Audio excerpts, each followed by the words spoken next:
My name is Maddie Wagler. Nevaeh Angarita. Zoe Mosley. My name is Raven Holmes. I am class of 2025 here at Davidson College, and I am a major in Africana Studies. I am from New Orleans, Louisiana. I am a sophomore at Davidson studying political science and public health. I'm from upstate New York, specifically Poughkeepsie, New York.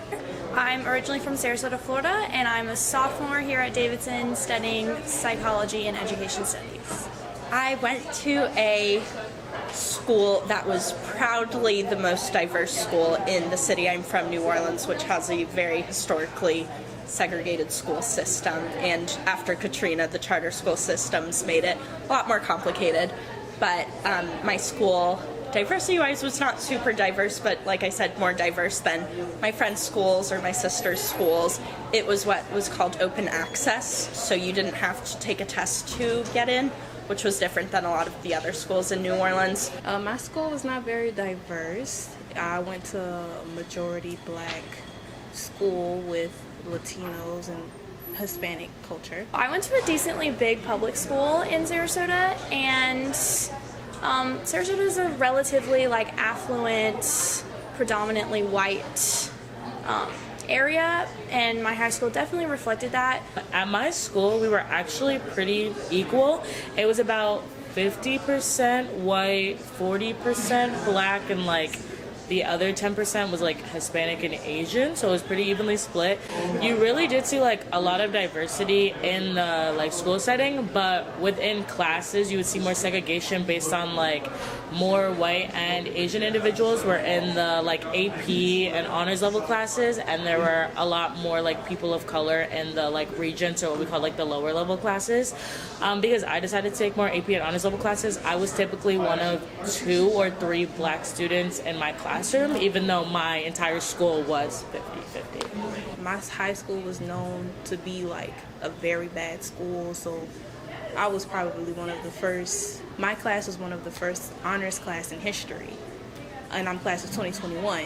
I was a part of the ACE program, which is a magnet program at my school, and that program definitely saw predominantly white, middle class. I would say I would typically be very outnumbered, so a lot of students would say things to me they would call me a slave, they would call me Harriet Tubman, they would tell me that they were gonna molest me or do weird things to me like that. They would always pull my hair, so I typically had a really bad experience, but I overcame that a lot, and I found my friends in each setting, and I would normally go to my black friends that were in the lower level classes and rely on them to be my community, and that really did help me get through those experiences. And a lot of them, as they got older, realized that what they said was wrong, and they especially during the Black Lives Matter movement, shifted their views, and they did apologize to me later on. I did appreciate that. So. As a white woman, I think a lot of my instructors looked a lot like me, so I definitely am on the more privileged side of it, and I think I definitely have come to appreciate and understand that that's not how it works for a lot of people, so I feel I can't really speak on their behalf of that. But I think I learned more than the average person would have learned about diversity in high school because I was in a group that was different from myself and had different experiences. My classes were more diverse than any class at Davidson. The lunch table I sat in was more diverse than most grocery stores I was in at home. I think it properly represented a lot of areas of New Orleans. We were in a historically black neighborhood, so a lot of the city was very, I think, well represented and seen in the school. That taught me a lot about the city where I was from and places that I might not have seen otherwise, people I might not have met otherwise. When I first got here, my freshman year, I was just wow, what is this? From being in the class where I knew every single question, my hand was up, straight A's, my whole high school year, and then coming here, I'm whoa, I didn't know what it felt. I didn't know what it felt like to not know the answer to many things, and it took a toll on my confidence.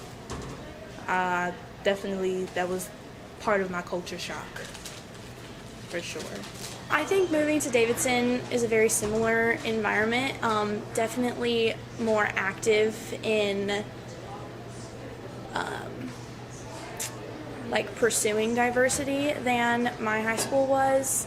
So just a lot more recognition and focus on that has been very insightful from being at Davidson, but I didn't particularly notice a significant difference. I think my transition to Davidson was a hard one. It was very different for me to not have to speak of minorities in a way that wasn't you guys in the room, but the people predominantly outside of the room. I think at my high school, there were experiences where students could speak on them directly in class. And I think that is lost sometimes at Davidson. That also might be the classes I'm taking, the size of the class, etc. But and I think you just get that coming to an institution like Davidson, which is small and not as many students have access to it. I also think it meant the way certain things were framed was very different from high school. I remember last year, one of my professors brought up Black Lives Matter, and a student raised their hand and said, like, oh, when we found out the police were bad. I was like, psh. That was so different from what I had heard at home, since at home, like, it was just always taught that there was racism in systems, and I think that was a recognition that I guess I was able to have and taught earlier than life than the opportunities some people might have had diversity-wise here at Davidson. Because my school is a charter school, my high school is a charter school, they intentionally put teachers who were inexperienced or into my school, and I really think that should change. I think, like, instead of having like the professional teachers in the private institutions, I really think they should be spread out just to give the kids a fair shot, I think. Of course, within like the school itself, there should be diversity, but specifically incorporating more minority individuals into higher level classes and giving them like the equal opportunities to participate. Similarly for me, like, why would I want to go to an AP class if I know I'm going to be the only black one in the room? Like, I did it anyway, but a lot of students can be like discouraged from doing that if they think that they're going to have the similar treatment that I got. So I always am for like getting them involved, not just in like classes and making sure they graduate, but making sure they're actually like surpassing the bare minimum and being able to participate in like all the opportunities available to them and resources.